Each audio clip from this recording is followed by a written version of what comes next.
Hey, I am Joe Mullikin, and I want to welcome you to the first full episode of Life Mentored.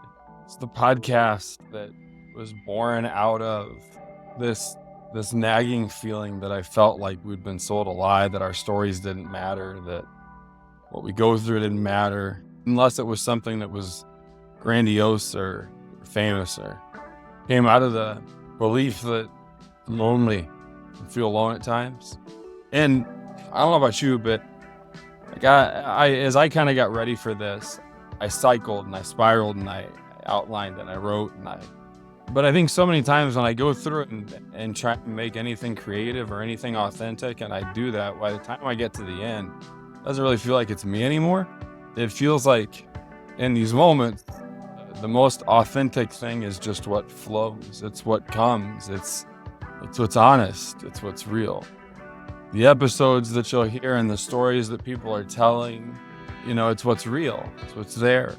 I don't have scripted questions for everybody. I don't know every story. I recorded episodes with some good friends and find out really cool connections that we have with each other that I had no idea that we had until then. And how cool is that? This all kind of started from this idea of like, hey, I'm going to set some time aside during the week to connect with people and get to know them and hear their stories. And every time I did that, I left feeling a little bit more full. Every time I did that, I felt leaving a little less empty, a little less alone. And as I did that, it became this like reminder to me that, well, if their stories matter, then like so do mine by proxy. If my stories matter, then so does everybody else's. And I think we have like that, the big S story that's like our whole life story, right? Like it's everything from the beginning of our lives, those moments as children, the things we go through, experiences we have, the lived experiences that make us who we are now. It's the things that, probably are some of the things that add to the traumas or the triggers. They're also the things that add to the hobbies and the strengths and the passions and the positives that come too. We have that big ass story, right? And then we have our little s stories, and those are all those things that we go through on a consistent basis. Those little stories that we have that might be a year, might be 5 years, might be a 5-month, 3-week thing. I'm excited that from some you'll hear big ass stories, from some you hear little s stories, and I've not been accused of being brief and speaking before. I'd love to share a big ass story with you today and walk through that. I'm going to talk about something a little bit different. And my hope in sharing today to kick this off is that the only reason that I want to share my story is because I have to remind myself that if everyone else's story matters, then so does mine. Because I've been told that my story didn't matter before, both directly and indirectly. And for a long time, believed that my story didn't matter. And when I believed that my story didn't matter, then I felt alone. And when I felt alone, when I felt isolated, and I felt like I didn't belong. And none of those emotions, to be clear, are anyone else's to own other than mine. I think that's important because it's important for us to understand that while our story matters, our story isn't anyone else's responsibility to own. It's ours. And I want to provide a space where everyone else's story can be shared, because I do think that in that place, everybody has the right to validate it in the story that they have. They're allowed to feel that way. They're allowed to experience it. Doesn't mean that it transforms us, but we've been told a lot of different things in life, and when we're told those things, it can feel like it diminishes what our story is. And I don't want to do that. I want to make sure that we allow space for everybody's story to matter. And I have to, practice what I preach and share my story. And if I want others to be vulnerable and share that, then I think it's imperative on me that I do that first. So I want to share a little bit about my story today and what got me to where I am today when this comes out, March 28. 2025. And to be clear, I'm still in a messy middle. I think I might be for a little while. And I think, someone shared with me the other day when I said I didn't know what I was feeling. Dr. Mandel Mull said something to me the other day, and it was, I wasn't sure whether I was anxious or excited or where, and she said anticipation. And I think as I reflect on that, I think what lies between anxiety and excitement is anticipation. And while oftentimes we know which way, our body doesn't always know the difference. So lots of excitement at times can turn into feeling of anxiety, and anxiety and all of that can stir up lots of energy. But I think in the absence of that, I know I do a really good job of creating a lose-lose situation for myself. Because when I get in those moments that are the messy middle, and even in this now, I'm leaving as this is coming out to go to a retreat where my phone will be off, an intensive for a weekend. And right now, as I think about it, there is anticipation. And I think about the worst case or the best case. And I sometimes do a really good job of creating a lose-lose where the excitement it's so high that I create this best case scenario that if it doesn't happen, I just get let down and I slide over to anxiety. And I create the worst case scenario in my head. But if the worst case doesn't happen, the relief doesn't really get me back. It just is like, oh, okay, well, good. But in that balance between anxiety and excitement, that anticipation, while our minds can know sometimes, our bodies don't. The reason that I know that we're meant to exist in community and to exist and to do this together is because I've never sustained excitement alone. I've never been alone and remained excited. And I've never, once I've been alone, gotten excited. I found I got overwhelmed, I got overstimulated, and then being alone is relief, but not exciting. But I sure have felt anxious alone. And in being alone, I've also felt anxious. And so I hope that as we go through this journey and as I share my story today, that though it's just a little less story, it still matters, just like yours, just like everybody else's. And I have to believe in the abundance that exists for all of our stories to matter. And my hope is that this time can create a little bit of community, a little bit of connection that helps you to feel maybe a little bit less alone, that helps to tip the scale towards excitement more than towards anxiety. I got an education late. I went back, got my master's in teaching and taught science, and I really enjoyed teaching. And not to I pat myself on the back, but I think I was a pretty good teacher. But I really enjoyed teaching and got to coach, and I had teachers that made an impact and saw things in me. And looking back, and will forever be indebted to some of them. Mr. Twining, Dr. House, Mr. Howard, Mrs. Howard, Mr. Crafts. I just think back to Coach Brown, like the impacts that they had on me as a kid, beyond even what my parents did too. I taught, and when I began teaching early on, I had my boss who saw something in me that I didn't go into education to become an administrator. I kind of went in saying, I'm not going to do that. I spent enough time in the principal's office as a kid. I don't need to go back there again. And so my picture of what that job was never a picture that I saw myself existing in. But PJ Capozzi, who is now the superintendent of a school district in Northern Illinois, an incredible leader, an incredible mentor, like a brother to me. PJ saw greater in me than I saw in myself at the time. It pushed me and got my master's again, and I became a principal, and I adored that job.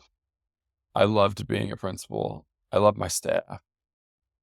Think back and just, they're kind of always there in the back of my head and my memory, thinking about the time that I spent there. Worked and pursued my doctorate so I could be a superintendent, and then got there. And In hindsight, looking back, I don't necessarily have any regrets or resentments or anything like that, but what I do know is that when I had kids, and I have the 2 most amazing girls in the world. I'm a girl dad through and through. I have the 2 of the most amazing daughters anyone could ever ask for. And looking back on that, I think one thing that I think about is that, I tried really, really hard to provide, but I was really scared of being a bad dad. And it's like, I'm not proud to admit at all that that's not an excuse, but I decided I'd just play a role where I thought some people were really involved, really engaged, great dads, and some people were the ones who provided. And I let myself off the hook. And that I regret, and I still have to battle the shame on, because I know that that is part of what led me to an ending of a marriage and to a place where now I don't get to see them as much. And through my focus, I'm a type 3 Enneagram, and I'm an achiever. And, I used to take so much pride in being the achiever that, like, hey, you put my face next to it in the dictionary or put it on the website on Enneagram type 3.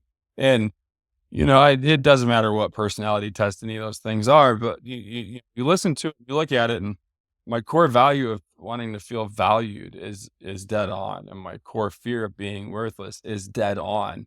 And unfortunately, my core vice is deceit, and that's dead on. And so sometimes there's just the mask. I tell myself something so much that I believed it. And in that moment, in that time, I told myself so much that I was doing what I was doing just for my kids and for my family. And while I think there may have been some of that that was there and pure, I also think that there was some selfishness that existed there. And I'm not super excited about the fact that that's part of that story, but it's part of what made me who I am. And so fast forward a bit, and we're in 2021. In 2020, when COVID hit, it shut schools down, and that was stressful on everybody in and of itself. But when school shut down, I kind of spiraled a bit and maladaptively coped in a lot of different ways. And when I maladaptively coped in a lot of different ways, what ended up happening is that I got caught up in the arguments of the politics. And in those arguments of the politics, I was no better than the people that I was frustrated with. And it threw me off course. And then things really started to unravel. And in 2021, I got COVID, and I was really sick. I was out of work for a few months and lost contact with different people. I was having less interactions, and I'm a pretty extroverted person. I joke, I think in one of the teasers that I'm an extroverted introvert, that, I have a balloon that I want to fill, but if it gets too full, it bursts. And if I don't fill it enough, it kind of shrivels up. But I wasn't getting anything. And so I'm prone to want to just talk and tell people about myself, which in this coming out gives me the anxiety of, like, is that what I'm just doing here? But I got told that no one really wanted to hear my story about, like, no one wants to hear about you being sick. No one wants to. And so I stopped, and I shut it down. And the struggles I had, I just kept. And I coped in poor ways. And those ways that I coped in poor ways continued to erode the relationship I had with my daughter's mom, with my kids. And to be clear, like, there wasn't anything that was of major substance that was going, but it's that constant distraction from our purpose, that constant slide away from our core essence, from our being. And when that happens, is bound to put stress on any relationship, on anything that exists. Ultimately led to where I am now, which is a divorced single dad that sees his kids on Thursdays and every other weekend, and starting over and, stepping away from a superintendent role. And I say all that because when I stepped away, it was again one of those times where I was at a really low point. And I'll never forget moving into the first Airbnb that I had in the transition. And it was a closet that had a hot pink velvet bunk bed, and that was it. I had like a little table in it too. I could barely fit my stuff in the room, and I was broken deeply and felt alone and didn't know what to do. And there are moments that that's still the case. But I started consulting. Things are going great. And if it weren't for some incredible mentors that I had during that time, I wouldn't be where I am now. But chaos ensued with concerns around education funding and some of those things. And just where I'm at, I had to admit to myself, and instead of leaning on my vice of deceit, I had to be honest with myself that like mentally I needed the stability, and I needed to figure out a way that I could have stability to make it through. And so I went back and I've been teaching, and it's been fantastic. And I love where I'm at, and I love the stability, but I also am again finding some competence and value and joy in my work. But I'm also finding it again in hearing the stories of others. But that's not to say that my story is done. At the beginning of this is I wrote this out. I wanted to close the loop by the end. I wanted to go through and tell a story and close the loop and tie it into a bow as you walked away. I did it and wrote it and did it and wrote it and did it and wrote it and over again until at the end it just wasn't me. And I think in life, there's a lot of that that's happened, that I've got to a point where I didn't know who was me. And the problem is that as I did that, when I didn't seek community, when I didn't lean into those who were mentors or those who were speaking into my life or trying to do that, when I didn't do that, I isolated and I withdrew. And when I isolated and I withdrew, I impacted others. Being a parent's hard. Being a parent part-time is really hard. Being a parent at times is one of the things that can bring the most shame on ourselves. And for me, it's one of the things that brings me shame. It's that I know that I made a choice that impacted my kids. And it wasn't made alone, but we made a choice that impacts kids, that impacted friends, that impacted a school district. And I've felt alone at times since. And in that feeling of being alone or like I don't belong, or there's been incredible people along the way that have been there as confidants, as partners, and that brings comfort and peace. I think at times it's so easy to isolate and to withdraw. But what I want to do is I want to spend more time trying to tip that scale towards excitement, not anxiety. And I know that in trying to do that, it has to be done in community. And that community can't just be social media. It has to be people.